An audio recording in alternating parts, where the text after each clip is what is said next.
Rádio Rio de Janeiro, a emissora da Fraternidade, passa a apresentar Luz na Penumbra, programa que leva ao seu coração a mensagem da doutrina espírita.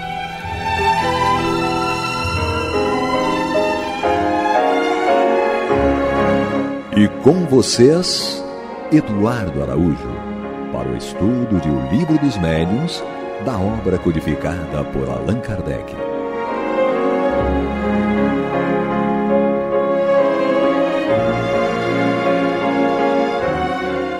Olá, prezados amigos da Rádio Rio de Janeiro, sejam todos muito bem-vindos. Está entrando no ar o programa Luz na Penumbra, com o estudo de O Livro dos Médiuns de Allan Kardec.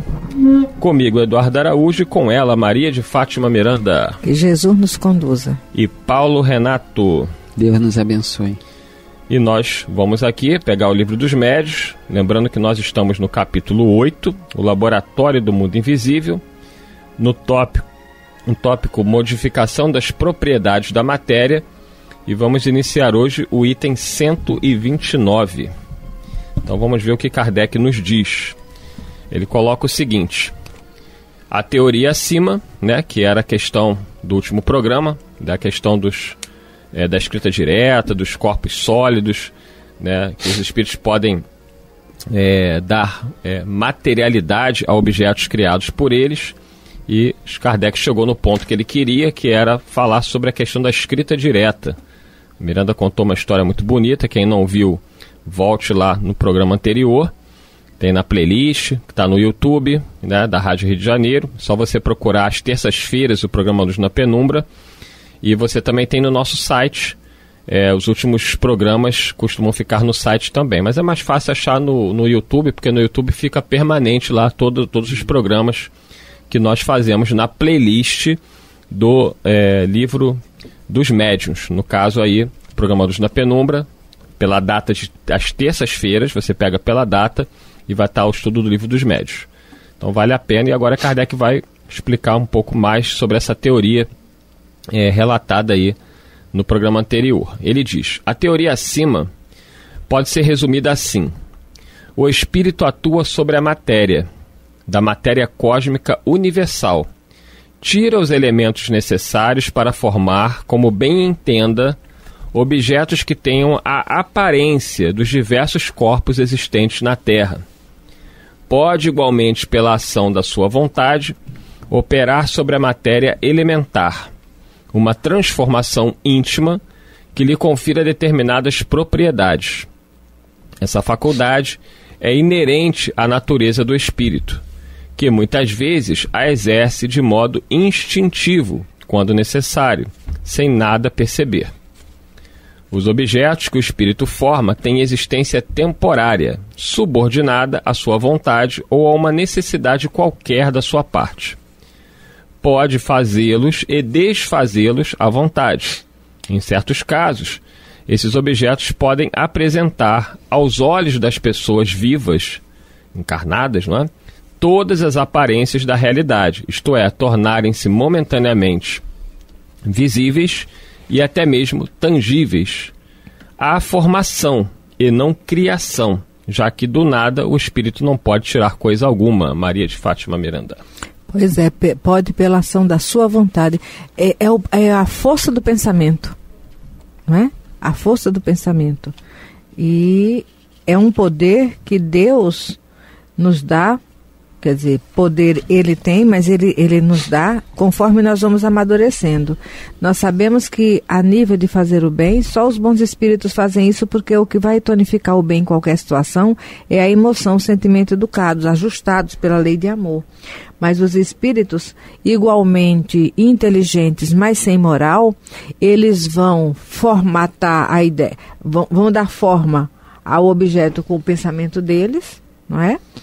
E vão dar vitalidade àquele objeto com o sentimento que eles carregam, não é isso, Paulo? É justamente isso, quando os espíritos dizem que nós somos co-criadores, e parece que eles queiram dizer isso, porque a matéria, Deus cria tudo, o fluido cósmico universal, que nós utilizamos, né, consciente ou inconscientemente, para construir o nosso perispírito, esse fluido cósmico universal, ele é a fonte de toda a construção material. Na questão 27 do Livro dos Espíritos, Kardec perguntou sobre esses elementos gerais do universo, e os espíritos responderam que os elementos gerais é espírito e matéria e, acima de tudo, Deus. Então ele vem falando mais a seguinte sobre fluidos, dizendo que todos os fluidos, eles podem, na questão 32, 33, por exemplo, Kardec coloca assim: de acordo com o que vindes de dizer, os sabores, os odores, as cores, o som, as qualidades venenosas ou salutares nos corpos não passam de modificações de uma única substância primitiva? E os espíritos responderam: sem dúvida que só existem devido à disposição dos órgãos destinados a recebê-las. Então ele diz que na 33, a mesma matéria alimentar é suscetível de experimentar todas as modificações e de adquirir todas as propriedades. Quer dizer, nesse sentido aí, que os espíritos respondem a Allan Kardec, de alguma forma nós entendemos essa questão da cocriação. Deus permite que os espíritos, que nós absorvamos parte desse fluido cósmico universal, que é a sua criação, que é a origem de tudo aquilo que a gente conhece como matéria, nós absorvamos e possamos dar a esse fluido as nossas características intelectuais e morais. Quer dizer, os fluidos que são concentrados e que, em nós e que representam a nossa aura, né, ele representa a nossa criação e representa para nós um mundo todo individual, todo particular. Nesse mundo, nesse mundo de fluidos, que nós nos movemos. Ele é a nossa atmosfera espiritual.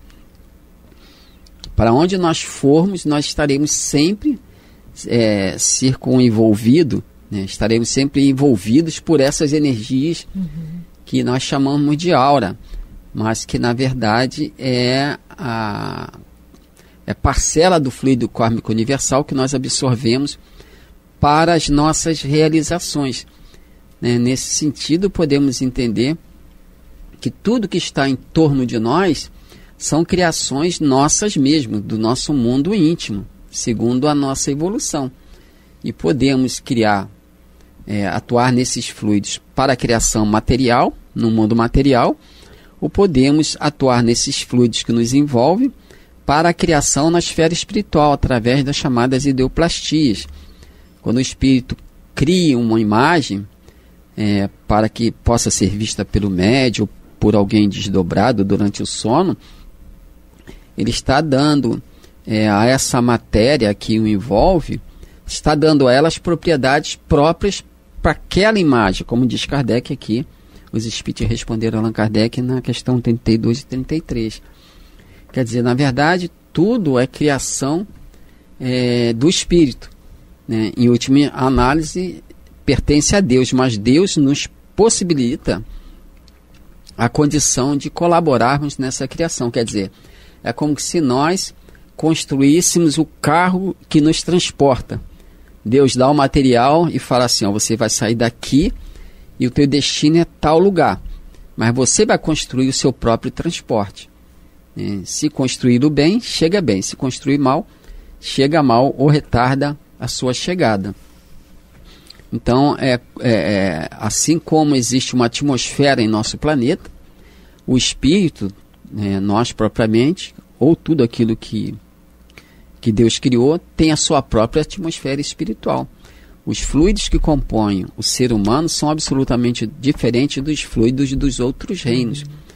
Por isso que, para a ação humana, propriamente falando, os benfeitores espirituais precisam dos fluidos dessa atmosfera espiritual do espírito, porque ele tem propriedades muito específicas e distintas.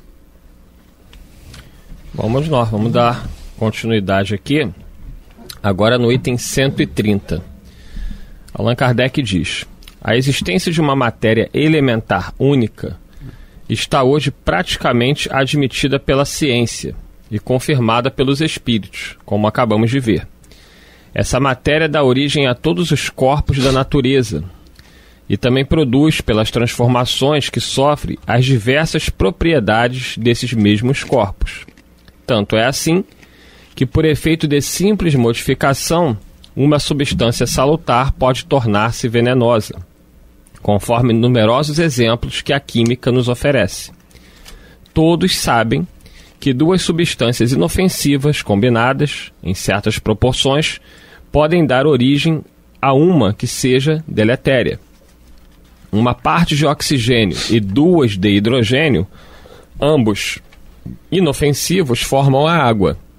Juntai um átomo de oxigênio e tereis um líquido corrosivo.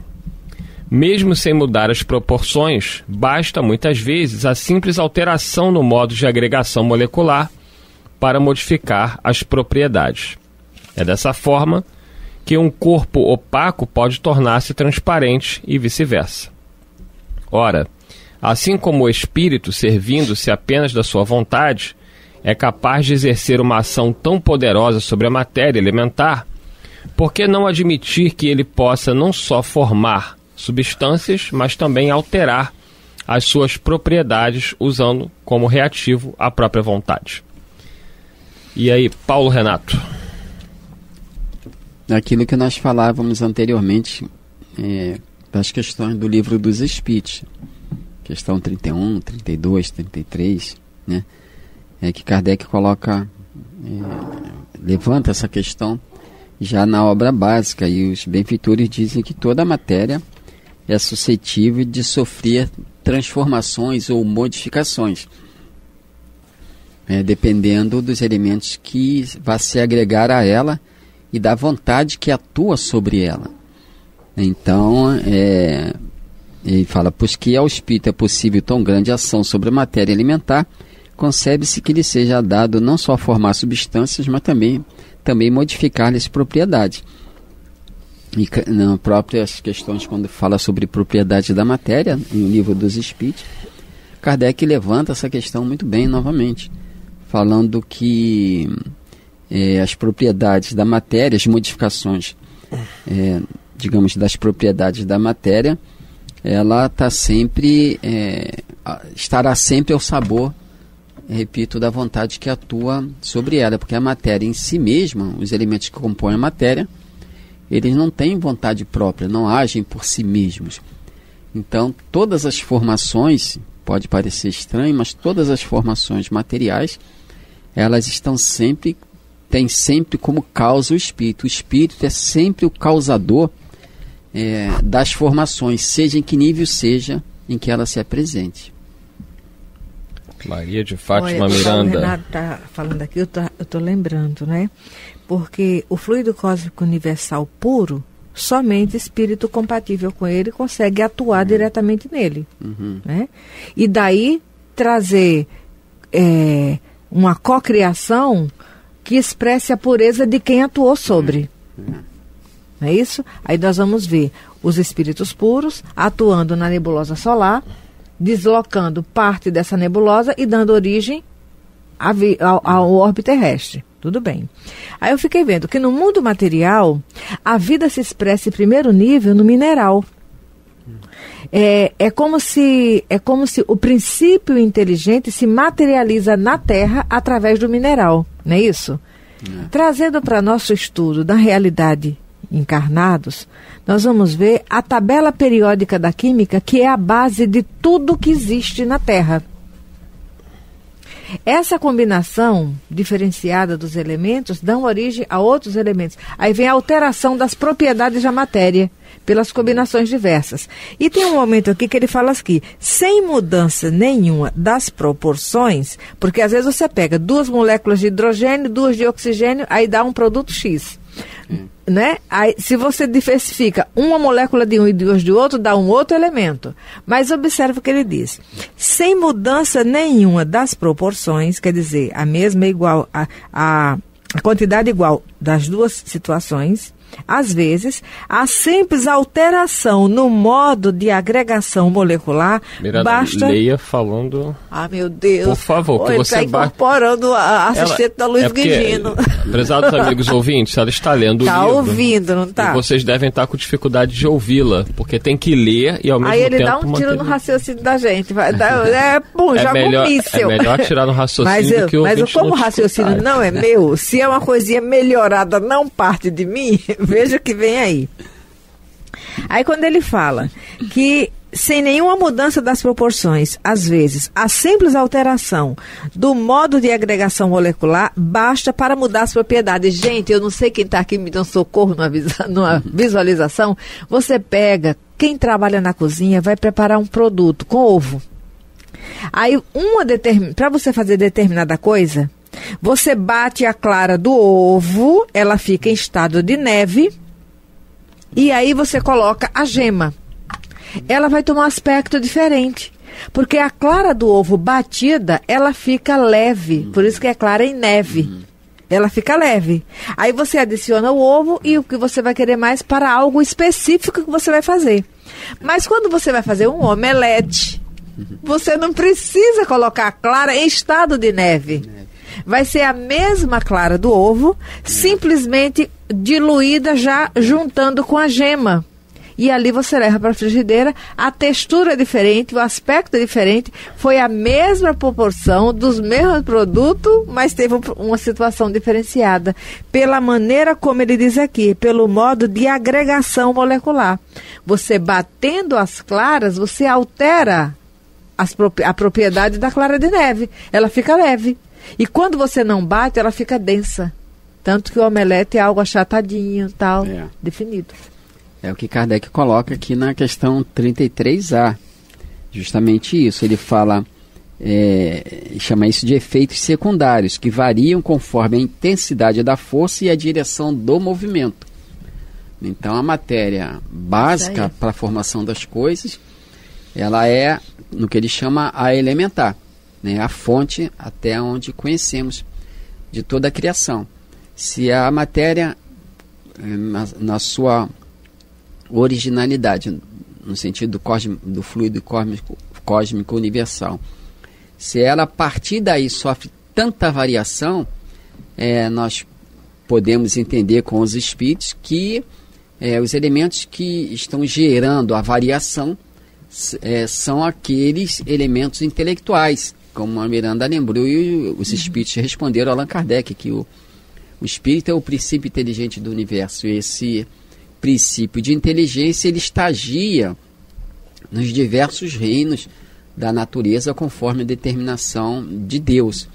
Então vai ser sempre o espírito o causador das formas, de todas as formas. Nós estagiamos nessa condição de princípio inteligente nos diversos reinos, criando as formas dos reinos. E na medida que avançamos, vamos criando as formas mais aperfeiçoadas. Então, nesse sentido, nessa filosofia, digamos assim, superior, nós entendemos que o chamado céu não é a criação de Deus, é a criação do próprio Espírito. O próprio Espírito, no seu processo de sublimação, ele constrói o seu próprio céu, o seu próprio ambiente de vivência. É isso aí. Você que está chegando agora, o programa é Luz na Penumbra. Estamos aqui com o estudo do livro dos Médiuns de Allan Kardec. Eu sou Eduardo Araújo. Estou aqui com Paulo Renata, Maria de Fátima Miranda. Nós vamos adentrar agora no item 131, que é a ação magnética curadora. Lembrando que o capítulo é o capítulo 8, Laboratório do Mundo Invisível, agora com o novo tópico, ação magnética curadora. Allan Kardec diz o seguinte: esta teoria nos dá a solução de um fato bem conhecido em magnetismo, mas até hoje não explicado, o da mudança das propriedades da água pela ação da vontade. E isso aqui é muito importante, né, porque se fala muito na casa espírita sobre a água magnetizada, fluidificada, enfim. E muita gente não tem ideia, parece que aquilo é um mero ritual, né, de colocar uma aguinha, não sei o quê, mas tem toda uma explicação aqui onde os espíritos atuam magneticamente para nos auxiliar nas nossas necessidades através da água. Kardec continua explicando o seguinte: o espírito atuante é o do magnetizador, quase sempre assistido por outro espírito. Ele opera uma transmutação por meio do fluido magnético, que, como já dissemos, é a substância que mais se aproxima da matéria cósmica ou elemento universal. Ora, se o magnetizador é capaz de operar uma modificação nas propriedades da água, também pode produzir um fenômeno análogo com o dos fluidos no organismo. Daí o efeito curativo da ação magnética convenientemente dirigida. Interessante, Paulo Renato, que ele aqui fala da presença do magnetizador, o que hoje em dia não é mais tão comum, né? Pelo menos diretamente falando.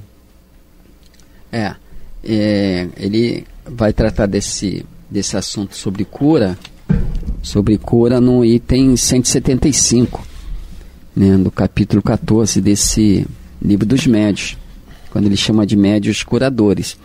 E ele vem dizendo aqui que todos aqueles que possuem, digamos, essa possibilidade de expansão de suas energias físicas, que dispõem no corpo físico em abundância de energias próprias para promover determinados fenômenos comuns da cura, todos esses espíritos, eles contam, mesmo que não saibam, mesmo que estejam no campo da ignorância, todos eles contam com a assistência de benfeitores espirituais, que se utilizam dessa disposição orgânica para promover o alívio ou a cura de quem esteja no campo do merecimento, porque essas energias são próprias nossas, né? Todos nós a possuímos pela própria construção do corpo espiritual. Nosso corpo físico também é um campo de energia, mas alguns, pela sua missão, segundo o seu programa de reencarnação, eles têm construído no corpo físico essa possibilidade de expansão e maior dessas energias, essas energias que são trabalhadas pelos benfeitores espirituais, né? Às vezes a pessoa não se dá conta que tem essa possibilidade, né? Ela precisaria estudar a si mesma, fazer uma autoanálise para ver as circunstâncias, analisar os fenômenos que se dão em torno dela, para que ela verifique se possui ou não essa possibilidade de expansão de energia que são trabalhadas pela esfera espiritual. Então, eles falam muito bem aqui sobre essa questão da cura, do alívio, né, e dessa mudança de propriedade dos elementos, como a própria água, né? Então, os espíritos benfeitores, eles trabalham nessa alteração de propriedades da água, mas no caso da água magnetizada,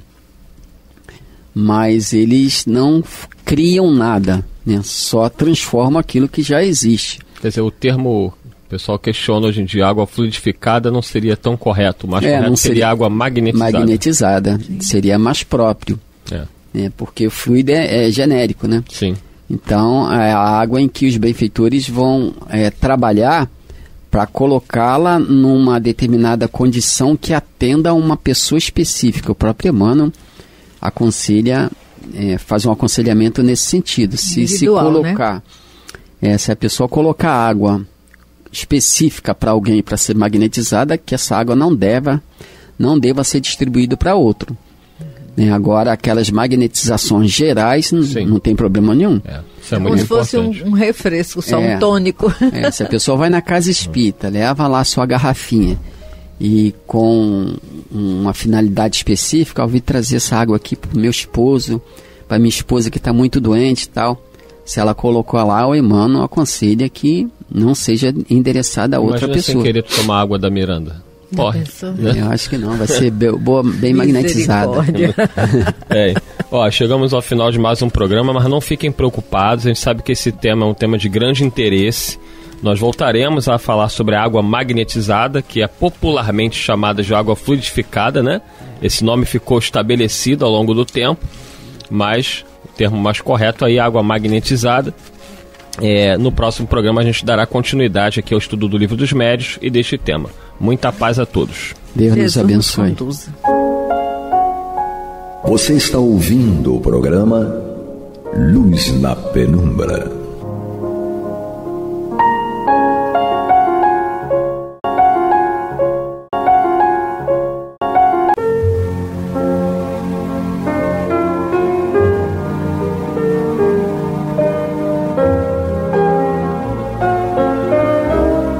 A Rádio Rio de Janeiro está levando ao seu lar e ao seu coração a mensagem consoladora da doutrina espírita, através do programa Luz na Penumbra. E agora com vocês, Amaury Santos e Astênio Oliveira, para comentar os textos da Revista Espírita de Allan Kardec no período de 1858 a 1868. Olá, amigos, irmãos, bem-vindo ao programa desta manhã, tarde, noite, né? Não sei que horas que está passando. A Revista Espírita de 1858 a 1868, números pares. Lembrando a vocês, o Clube da Fraternidade.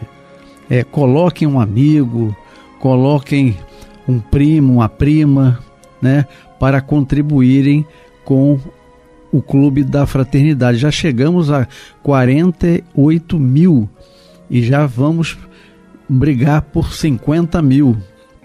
Então, é isso aí.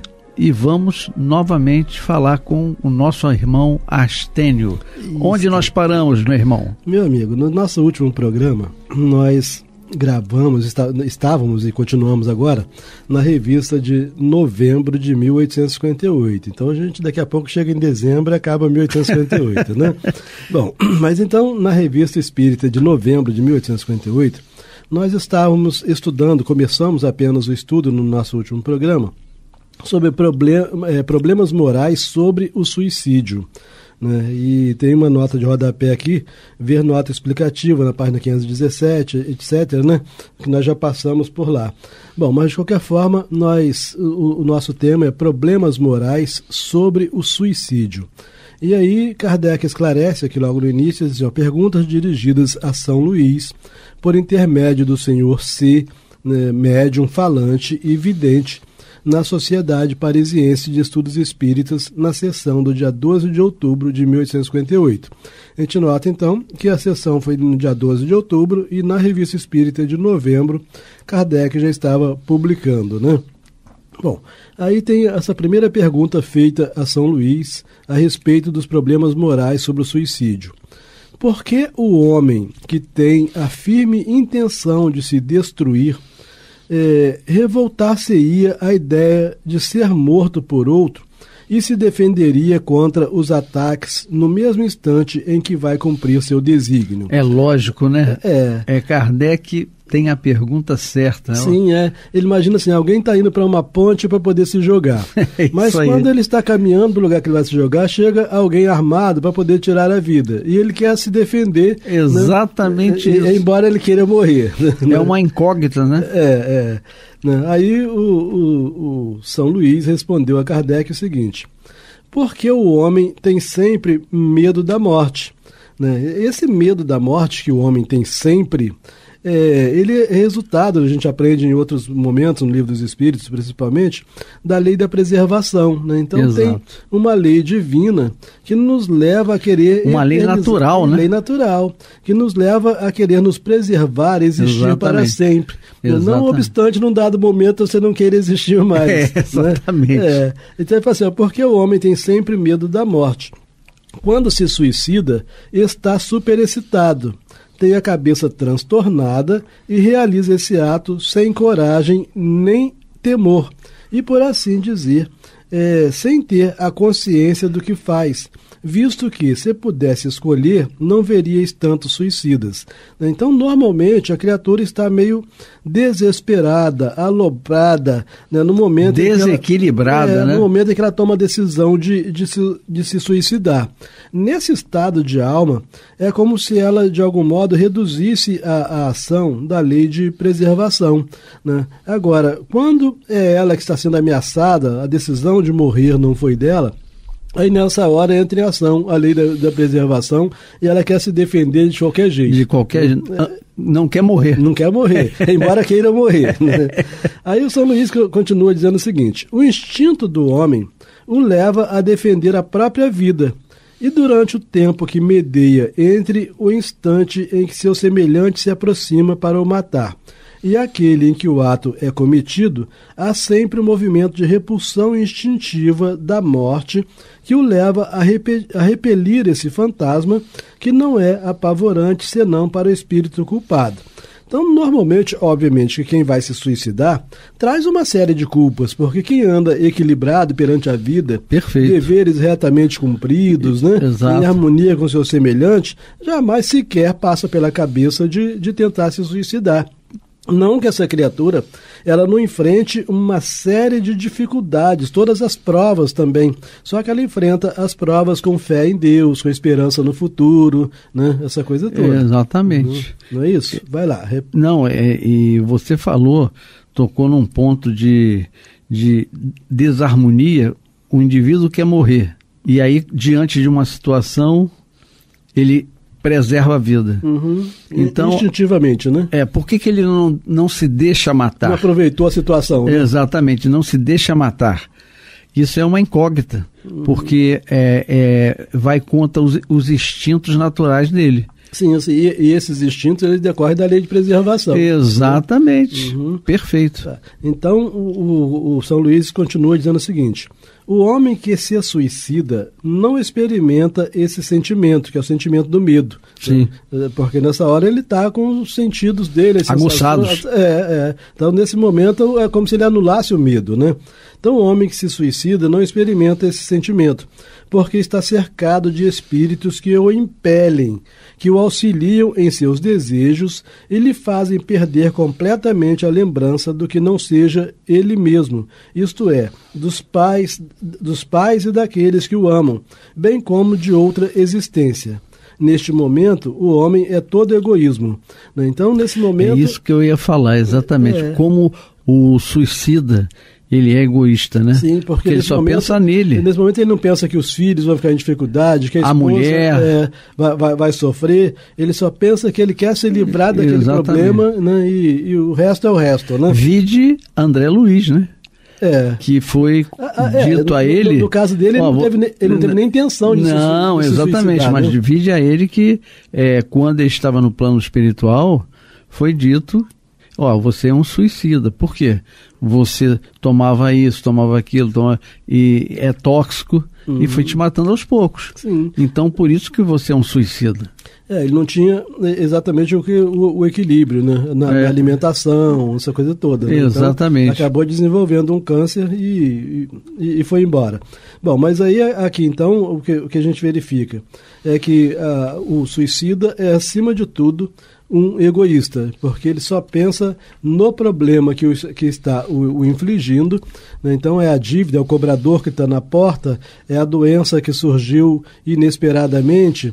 A gente vê agora lá nesse lamentável episódio do Rio Grande do Sul, muitos se suicidando porque perderam todos os bens materiais, né? Ou porque perderam familiares. Então, como se assim, eu me recuso a continuar enfrentando essa realidade da vida. E aí se suicida, né? Porque não acha porquê, né, Astênio? Mas ele não pensa que quando ele pratica esse ato, que ele foge lá daquele problema, que ele está deixando outras pessoas, né, com um sofrimento muito maior do que o que ele está enfrentando. Né? Exatamente. Isso aí é um grau de dificuldade em que o indivíduo, infelizmente, por mérito e porque também ele acertou isso no plano espiritual, quando ele veio para a Terra, ele sabia que isso ia acontecer. né? Principalmente, né, pelo menos acontece em quase todos os casos, se não em todos os casos, quem já foi suicida numa outra existência, né, nasce sabendo que ele vai enfrentar as mesmas dificuldades, ainda mais complicadas, porque ele criou complicadores no passado. Exatamente. E ele vai ter que superar aquilo. E ele sabe que ele pode não superar. Né? Verdade. Então, mas por que ele não supera? Porque um indivíduo que pratica o ato, ele tem sempre uma mácula interior na consciência dele. Então, qualquer desvio, ele é induzido a se matar novamente. Sim, A gente vê o próprio caso da Ivone do Amaral Pereira, que ela foi suicida em 2 existências. Perfeito. Né? E teve que, na existência de Ivone Amaral Pereira, amargar todos os dissabores possíveis e superar tudo. Né? E conseguiu superar. Né? São desafios, né? Né? Bom, prosseguindo então, Kardec faz uma outra pergunta a São Luís, né, sobre o tema Problemas Morais sobre o Suicídio. Ele diz o seguinte: aquele que, desgostoso da vida, embora não queira suicidar-se, né, então ele está desgostoso, a vida não faz mais sentido, mas ele não pensa em suicidar-se. De repente, ainda não está muito aloprado, ainda tem medo de morrer ainda, né, embora queira morrer, né? Então, aquele que desgostoso da vida, embora não queira suicidar-se, deseja que sua morte sirva para alguma coisa, né, que sua morte tenha... De exemplo, né? Não, nesse caso aqui não é nem como exemplo, seria como a morte ter alguma utilidade, né, dentro do contexto aqui, né? Então ele fala assim: aquele que desgostoso da vida, embora não queira suicidar-se, deseja que sua morte sirva para alguma coisa, é culpável de a buscar no campo de batalha ao defender seu país, né? Então a vida não está fazendo mais sentido para ele. O país está em guerra. Ele não foi chamado para a guerra. E aí, como ele quer, bom, já que eu quero morrer, pelo menos eu vou morrer lutando porque eu vou ajudar o meu país. Eu me alisto então num grupo. Né? Peço para ir para a guerra, né? Porque aí eu morro, mas a minha morte serviu para alguma coisa. Né? E eu não me matei. Me mataram. Isso, foi uma morte útil. Então a pergunta é se ele é culpável de buscar no campo de batalha ao defender seu país. E a resposta de São Luís foi sempre. Porque Deus julga as nossas intenções. Intenções. Isso, se a intenção era morrer, então, meu amigo, você se matou. Exatamente. Não importa se o tiro veio de outro, você se matou. Exatamente isso. Então a resposta foi sempre: o homem deve seguir o impulso que lhe é dado. Qualquer que seja a carreira que abrace, seja qual for a vida que leve, só para a gente entender por que São Luís está fazendo esse tipo de colocações, né? Porque ele, como o Kardec perguntou sobre alguém que está desgostoso da vida, então ele sabe que você está desencaixado numa profissão, por exemplo, é um motivo de desgosto, é um dos motivos de desgosto, né? Então ele fala assim: o homem deve seguir o impulso que lhe é dado. Qualquer que seja a carreira que abrace, seja qual for a vida que leve, é sempre assistido por espíritos que o conduzem e dirigem malgrado seu. Então, independentemente de a gente desejar ou não, nós somos assistidos ou conduzidos por espíritos que nos dirigem, né? Ora, intentar contra seus conselhos é um crime, visto estarem ali para nos dirigir, e quando queremos atuar de moto próprio para nos auxiliar. Então, pelo menos na visão de São Luís, nós desatendermos os conselhos daqueles que Deus colocou a nosso serviço, né? Colocou para nos ajudar ao progresso, seria um crime, porque é um espírito que está ali numa ação útil na nossa vida e nós, rebeldemente, sempre dando ouvido às sombras, né? É verdade. Então, perante as leis divinas, segundo São Luís, isso seria um crime. Né? No mínimo, um crime de não valorizar o serviço de alguém que está te ajudando, né? De omissão, né? De omissão também. Com certeza. Então ele fala: ora, intentar contra seus conselhos é um crime, visto estarem ali para nos dirigir, e quando queremos atuar de modo próprio, para nos auxiliar. Então, se a gente quer atuar de modo próprio, eles nos auxiliam. Do contrário, eles podem nos dirigir. Entretanto, se o homem arrastado por seu próprio espírito, então pela sua própria vontade, tá certo? Então, aqui não seria por um outro espírito. Entretanto, se o homem arrastado por seu próprio espírito quer deixar esta vida, logo é abandonado por esse guia espiritual, né? Se ele quer deixar a vida. reconhecendo mais tarde sua falta, ao ver-se obrigado a recomeçar outra existência. Deve ser duro, né? Porque você quis sair da vida... Você volta para a escola e repete o ano. Então você quis sair da vida, achou que ia resolver o problema, e quando lá pelas tantas você não resolveu nada, só complicou, vai voltar, vai passar por todos os percalços novamente. Vai ter as doenças. E um pouquinho piores agora. Exatamente. Né? Então, por exemplo, se você tomou veneno, né, você agora vai tornar a nascer com as consequências do veneno que você nasceu. Exatamente. Que você morreu. Né? Exatamente. Então você vai enfrentar as mesmas dificuldades e agora, além das dificuldades que você vai enfrentar, você ainda vai ter um corpo doente por causa do veneno que você tomou. Eu me lembrei, Astênio, agora de que você estava falando sobre o suicídio de Santos Dumont. Santos Dumont, por livre-arbítrio, ele se matou, se enforcou, porque ele não estava feliz ao ver a sua invenção deturpada, né? Coisa que era para unir as nações, ele brigou e suicidou. Na sua próxima reencarnação, não sei se você está sabendo disso. Não, o Santos Dumont não tem informação, não. Ele foi amparado por um casal, né, que resolveu fazer a sua existência, e quando tinha 18 anos, ele sofreu um acidente e teve tetraplegia. E ficou dali para frente tetraplégico até a paga, vamos dizer assim, né? Resgate, né? E exatamente ele quebrou na tetraplegia a vértebra que ele se suicidou. Uhum.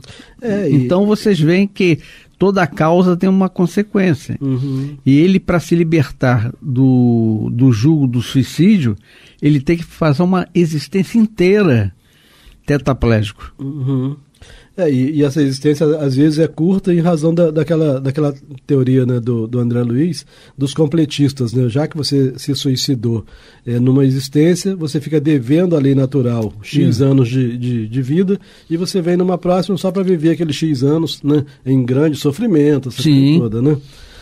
Sendo por isso que é muito comum que as pessoas com sofrimentos muito grandes desencarnem cedo, né? Exatamente. Quase sempre como completistas.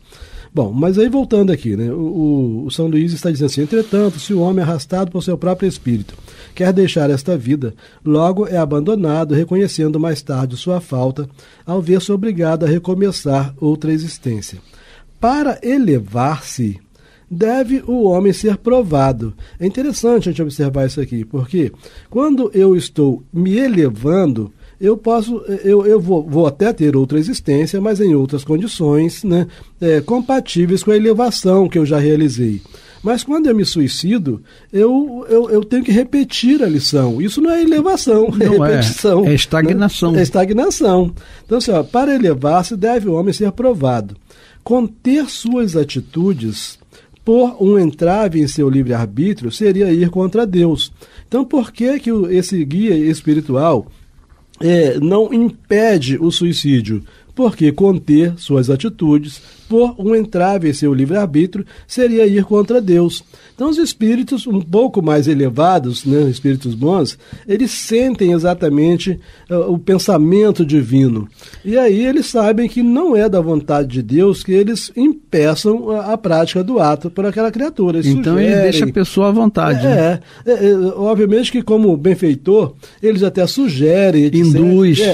Mas provocar fatos para impedir que ele faça, não faz isso, né? Vai contra a lei do progresso. Então, conter suas atitudes por um entrave em seu livre-arbítrio seria ir contra Deus. E as provas, nesse caso, tornar-se-iam inúteis, porque os espíritos não cometeriam faltas. Obviamente que, embora o Kardec tenha utilizado aqui a palavra espírito, me parece que ele está se referindo ao espírito encarnado, que seriam os homens, né? Que ele fala assim, para elevar-se deve o homem, então, e mais na frente ele fala espírito, né? Para elevar-se deve o homem ser aprovado. Conter suas atitudes pôr o entrave em seu livre-arbítrio seria ir contra Deus. E as provas, nesse caso, provas dos homens, tá certo? Perfeito. E as provas, nesse caso, tornar-se-iam inúteis porque os espíritos não cometeriam faltas. Ou seja, se os nossos guias espirituais pudesse impedir que nós cometêssemos faltas, nós não avançaríamos, porque eles não deixariam de cometer falta. Se a gente não comete falta, a gente não sofre as consequências e daí por diante, né? Bom, o espírito foi criado simples e ignorante. Isso aí nós sabemos lá do Livro dos Espíritos, né? Então o espírito, na sua origem, ele não tem conteúdo algum, é simples e ignorante. Para chegar às esferas felizes, é preciso, pois... Esforço, né? Ele fala assim, é preciso, pois, que progrida. E sem esforço, não tem progresso, né? Para chegar às esferas felizes, é preciso, pois, que progrida. Eleve-se em ciência e em sabedoria, né? Porque ciência e sabedoria não são sinônimos, né? A sabedoria, ela engloba a ciência, mas ela vai além da ciência, a moralidade, né? A ética e daí por diante, né? Então é preciso que eleve-se em ciência e sabedoria, não sendo senão na adversidade que adquire um coração elevado e melhor compreende a grandeza de Deus. E o plano físico, né, essa parece a razão maior da reencarnação.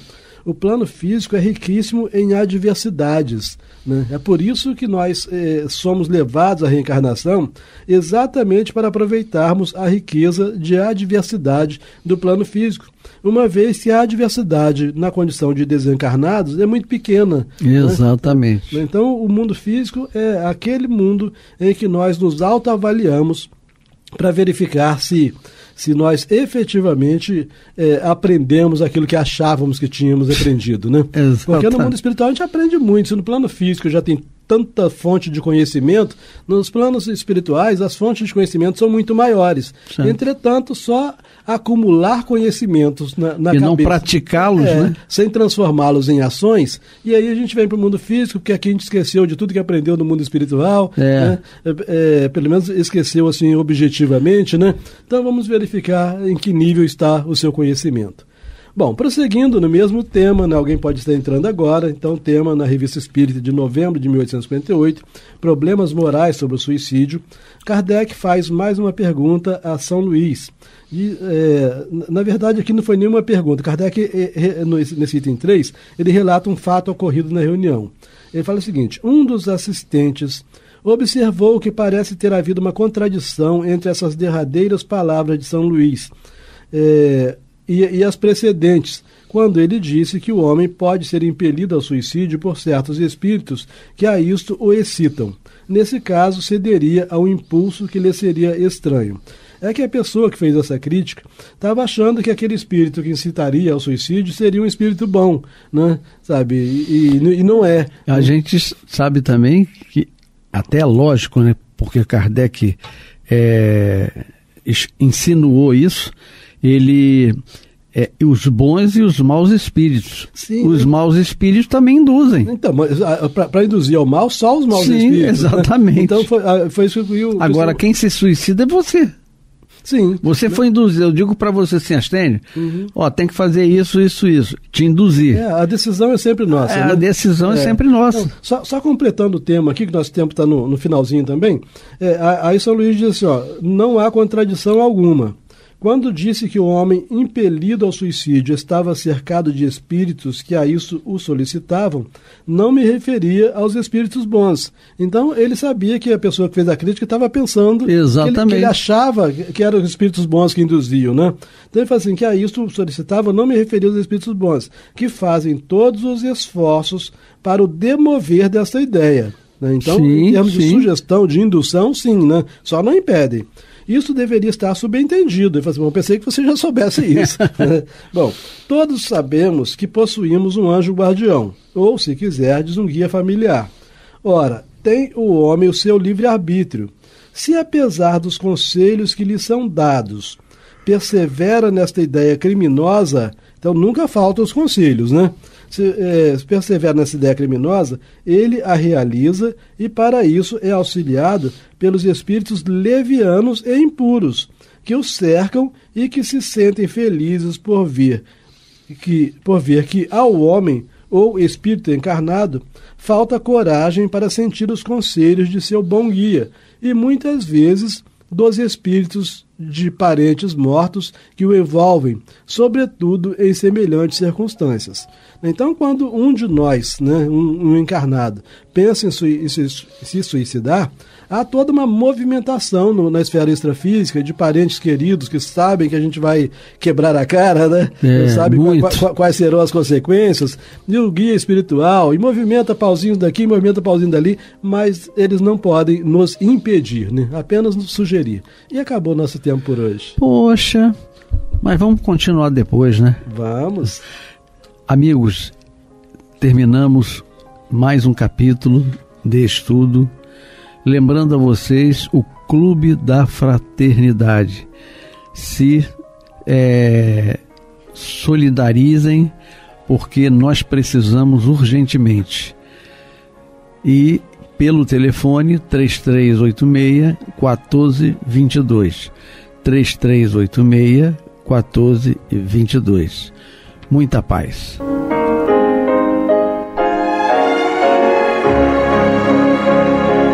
E vamos ouvir agora a prece de encerramento de nosso programa, na voz de Geraldo de Aquino. Jesus, dá-nos coragem para a luta, piedade para os insultos e misericórdia para as injustiças e ingratidões. Limpa nossa alma de inveja e ambições mesquinhas, de ódio e de vingança o nosso caminho. E que dentro em pouco, ao recolher-nos de novo ao calor do nosso leito, para que o sono nos dê a paz e o esquecimento das tristezas humanas, possamos sentir, Senhor, no mais íntimo de nosso ser, a doçura indefinível do Teu amor e a grandeza incomparável da Tua divina presença. Que assim seja.